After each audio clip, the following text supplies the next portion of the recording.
Hey, good morning, everyone, and welcome back to another Freestyle Friday sessions. Today, we're going to tackle our second part of the two-part series of financial success and how to maintain a financial freedom. So, with that, our first week we talked about how to work on knocking out your debt and paying down on your debt with that snowball effect, as well as working towards paying off your mortgage if you have one. So with that, we're going to talk now today about investments, smart investments, and making sure you're making steady gains, but gains nonetheless, to have financial freedom and maybe one day $1 million of liquid assets in your accounts. So with that, let's jump right into it. First, I'm going to say things that you should not do, right? Stop investing so much and putting money into your savings account. This is hurting you financially and it's not making any gains at all. What I mean by that is a lot of people will just continuously put investments or savings into your savings account. This is like a 0.75% return and it's not doing anything for you financially. Instead, put it in investment or investment firm and actually stocks and bonds that have a higher return interest.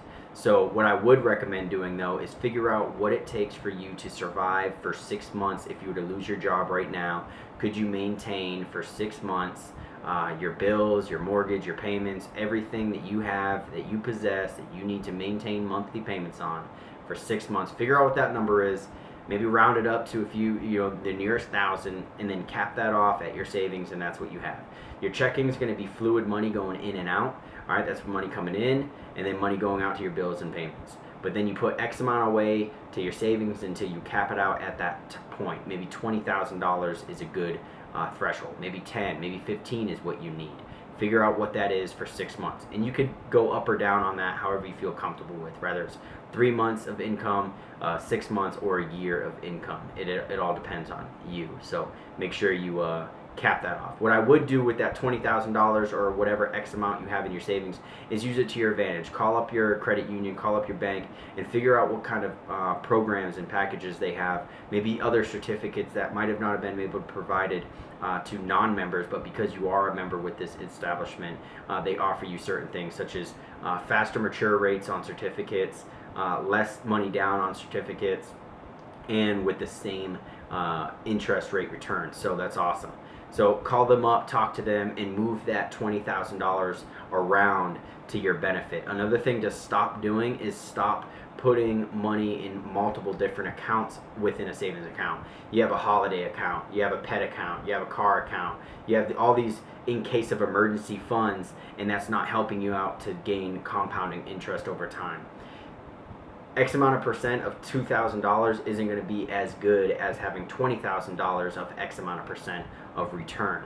Okay, so it's compounding and you're going to have dividends on that. It's going to make sense. All right, what I would recommend doing though is if there is particular programs similar to those certificates that apply to different accounts, maybe open those up. For instance, my wife and I, we open up a Christmas account every year because they have it with our program where it's like a 1.75%. We put like $2,000 in it. We just let it sit and forget. And then by the time Christmas comes, we divvy that up and we buy gifts and presents for our friends and family and our loved ones. So that might be a benefit for you as well. So just look into that, but it's better to have all your eggs in one basket in a savings account aspect if you're looking to save. But that's just that. Now moving down to investments, right? You really have not three styles of investments, but if you're looking to invest, you have your early career investment, your mid-career investments, and then your soon-to-be retired investments. And if you're starting late in the game, don't worry. We're not talking about moving big money. We're talking about moving small gains to get a financial freedom down to when you're 65 to at least hit $1 million liquid assets. So it is doable. Don't be afraid. Don't think you have the method of your madness to, oh, I'm just going to tuck it away in my shoebox. Stop doing that. I don't care how good of a paycheck you're making where you're able to sustain yourself.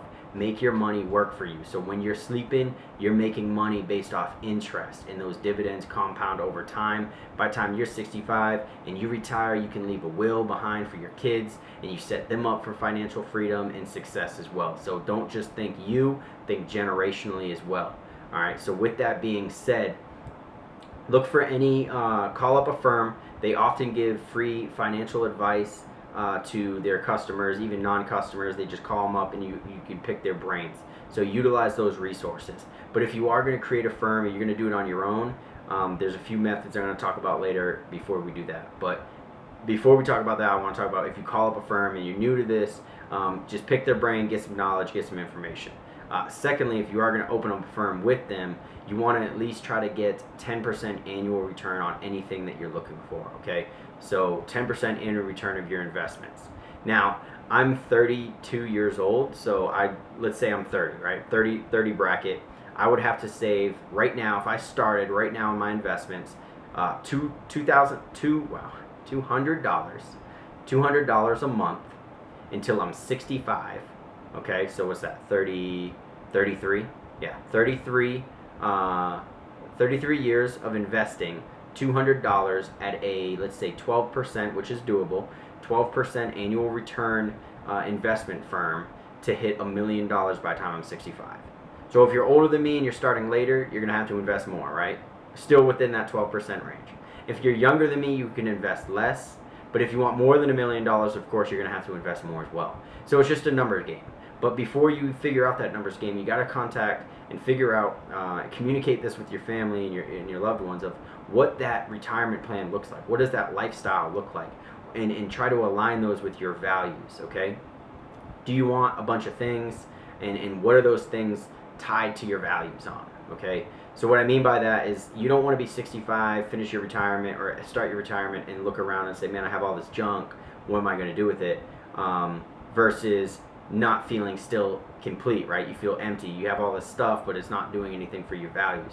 Rather, purchase things based off your values. Invest based off your values. What I mean is maybe buying a new boat is the goal, right? You want a new boat. But that boat is just the thing, is a goal. It's a want. The value that comes with it, tie it back to, let's say, your family. You appreciate family. You want to take them out on boat rides. You want to take them fishing. You want to spend time and quality time with them. So maybe the value is family, but the goal is a boat. All right, so just keep that in mind, whether it's a new car, a new house, new this, new that, whatever. If I asked you to make 2 lists and I said, give me a list of all your values and then give me a list of all your wants, I bet you'd be able to fill up that list of wants a lot faster than you can with your values. So just try to tie it back to your values. It's going to make you feel happier in the long run when you're investing. Lastly, I want to talk about investing with yourself, right, personally. There's apps out there. Again, make sure you do your research. But if you are investing, invest in things that you already enjoy doing and already like. It's something that Warren Buffett always recommends. Is he doesn't really focus too much on the things that he does not know, right? I'm not going to spend hours, weeks, months of my time studying and researching some biomedical new firm coming up that just dropped their IPO to gain hundreds of thousands of dollars. All right, I don't know, and therefore it's going to take a lot longer for me to grasp that understanding. What I do know is technology. What I do know is gaming and computers and social media being our generation that we live in. So what do I invest in? I invest in technology tech, right? I invest in AMD chip software for computers, Intel, NVIDIA graphics cards because I game. I invest in Dell. You can invest in HP. There's all these types of tech companies out there. Nikon, iPhone, Apple, name it. Social media and other platforms. You got Amazon, you got Google, you got Facebook, Twitter. All of these feeds can really help out. And if you already have an interest in those, guess what? When you do research, it's not going to feel as daunting.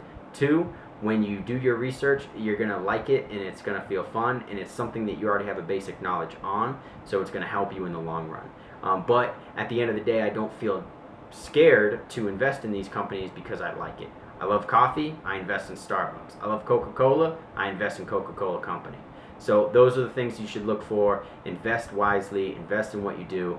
And lastly, I'll end with this, is you only lose money when you pull out of the stock market.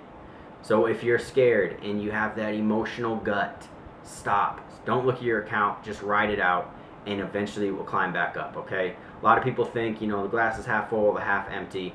I don't care what perspective you look at it. The fact of the matter is there's a half amount of contents in that cup, correct? Yes. Therefore, you can either do 3 things. You can keep it there and not do anything and hope that it rides back up to the top and fills that cup back up. Or 2, you can pull out and lose because when you did put in, you put in the full amount.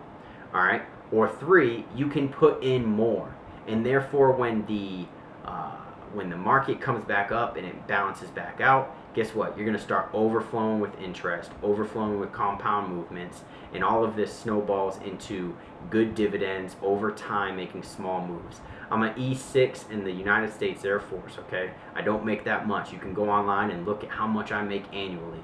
So I'm not talking about making big moves. Don't be afraid. If you want more information on this, please let me know. Drop a comment, like, share, subscribe to my content. I come out with these every Friday.